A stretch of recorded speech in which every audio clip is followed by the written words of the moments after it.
What is up, everybody? Matt Moda here to give you my NFL player prop bangers. We're talking Thursday Night Football, Week 11, Commanders versus Eagles. I'm going to have two NFL player prop picks for you guys to lock in for Thursday Night Football. We're talking Thursday, November 14th. It's going to be an awesome game. Commanders versus Eagles. The winner of this game will be in sole command of first place of the NFC East. Obviously, a lot of football to be played, but a very, very big game between these two teams. And as I mentioned, I'm going to have two plays for you guys to lock in, both of which are plus money bangers. We just need one of these bad boys to cash and we will be profitable for the day. Before we can get into those picks, we got to do a recap from week 10 and the season. In week 10 ended up being a pretty decent week overall. We ended up exactly 3 units on the week. A lot of that admittedly had to do with Thursday Night Football, as we had a really good Thursday Night Football. But overall, you look at the week 10 and our slate, up 3 units. Monday Night Football was okay. We went 1-1, but our ladder play lost. We ended up a little bit down on Monday. But again, three units of profit we'll take. On the entire season, we're up about 30, a little over 30 units, a little over 30% ROI as well. Just an amazing NFL season that we are having. Pretty much since week 3, we've been on fire. So let's hope that can continue in week 11 as well. As I mentioned, I got 2 picks for you guys to lock in, and make sure to like the video, comment, subscribe, all that good stuff.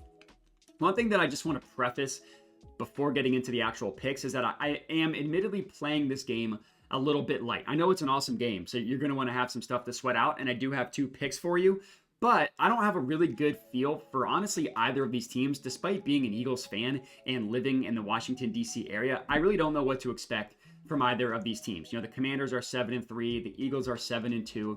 Both of these teams have played a relatively soft schedule during these winning streaks, so it's tough to get a good idea of what exactly these teams are. This game will obviously help us with that. So just wanted to preface that. With that in mind, play number 1, A.J. Brown, anytime touchdown, plus 130 odds at FanDuel.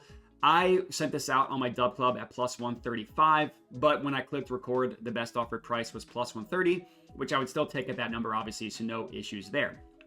But to go back to my point about not really knowing what to expect from either of these teams, the Commanders had, by a lot of metrics, the worst defense in the entire NFL the first 4 weeks of the season. But since then, you look at EPA per play, they've been the 7th or 8th best defense in the NFL.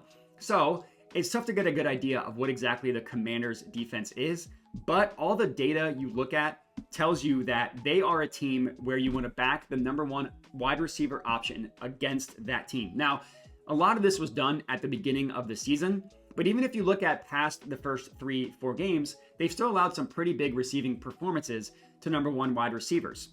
DVA will tell you that the Commanders are the 4th worst defense guarding opposing number 1 wide receivers, allowing the 4th most receiving yards to number 1 options as well. Now again, some of this was done at the beginning of the year. Mike Evans, Ja'Marr Chase, Malik Nabers, first 3 weeks of the season went off against the Commanders. Malik Nabers over 100 yards, Ja'Marr Chase over 100 yards and 2 touchdowns. Mike Evans, I believe, scored 2 touchdowns in that game.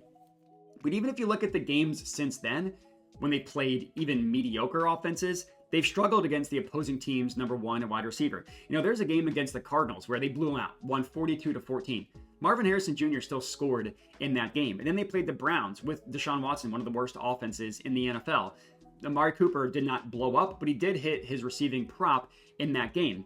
And then you look at a game in which the Commanders played a good offense, the Ravens, the best offense in the NFL. The Ravens hung 30 points on them. More importantly, Zay Flowers went off in that game, 9 receptions for 132 yards. Last week, another competent team, competent offense. The Steelers put up 28 points against the Commanders. Their top receiving option, George Pickens, had a good game, 5 receptions, 91 yards, and 1 touchdown. Now, looking at A.J. Brown, there's not a ton of value on his receiving yards. At this point, the numbers are just so high that there's not a ton of ladder opportunity, and there's just not a lot of opportunity to get a ton of value on his receiving yards. But the price on him to score a touchdown has not quite reflected his receiving yards prop, right? As I mentioned, plus 130 is currently the best offered price. Now, the reason why A.J. Brown hasn't scored a touchdown in 3 straight games. One of those games he left at halftime. The other 2, he had 84 and 109 receiving yards. So it's not like he's had bad games overall.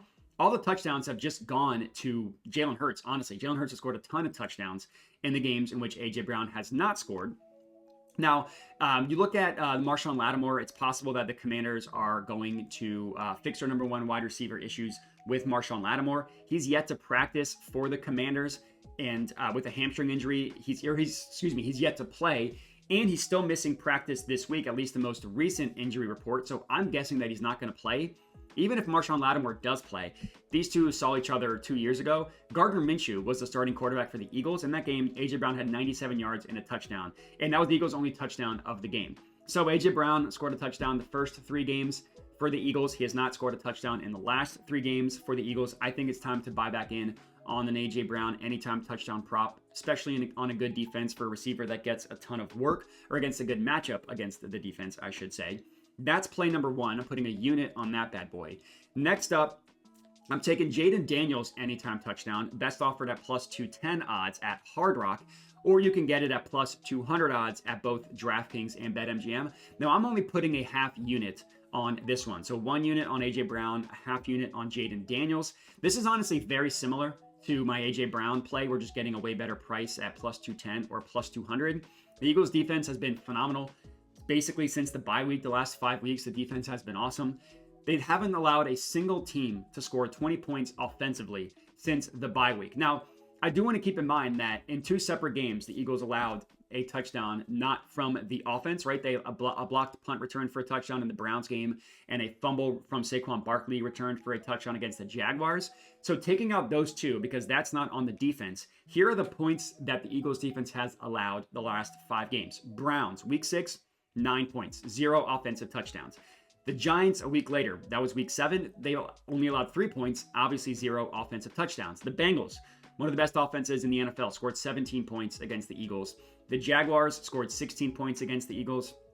And then last week, the Cowboys, no Dak Prescott, obviously take that with a grain of salt, 6 points, no offensive touchdowns. So 3 of the 5 games, the Eagles did not allow the offense to score a single touchdown. But 4 of those 5 games were among the worst teams in the NFL. So again, we have no idea really what to know from this Eagles defense. At the beginning of the year, they really struggled, and that was against much better offenses. They played the Packers, the Falcons, the Saints.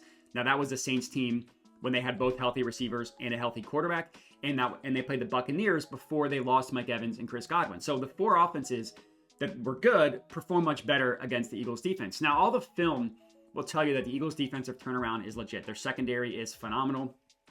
Even with that, I still think that the Commanders should be able to move the ball. They have the second best offense according to DVOA, the second best offense according to EPA per play as well. They should be able to move the ball and score some points against this Eagles defense.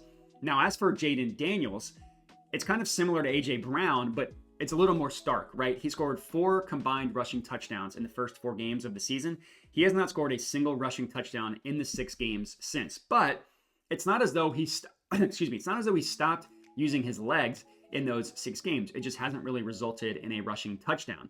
He's reached at least 50-plus rushing yards in 3 of those last 6 games in which he did not score a rushing touchdown.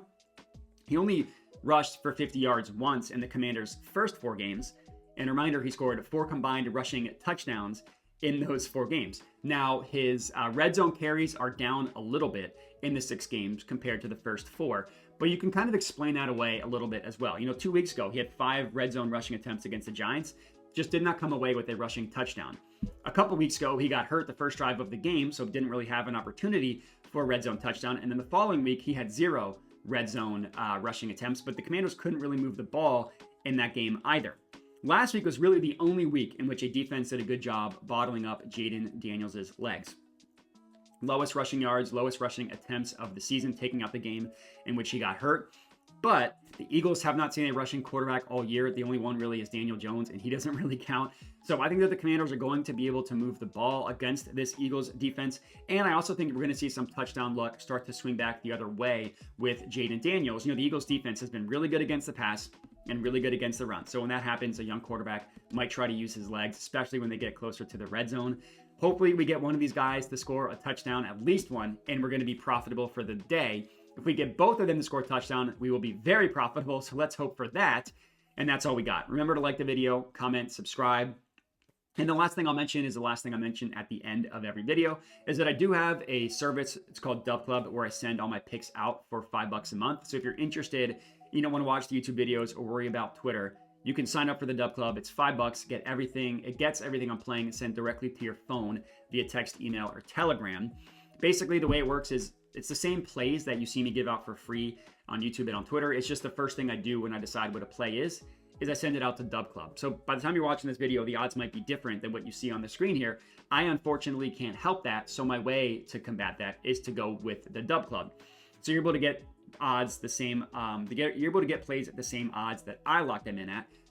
Again, $5 a month, but if you're not interested, no problem. You could still get everything for free on YouTube and on Twitter. And that's all we got. I appreciate everybody for watching, and have a good one.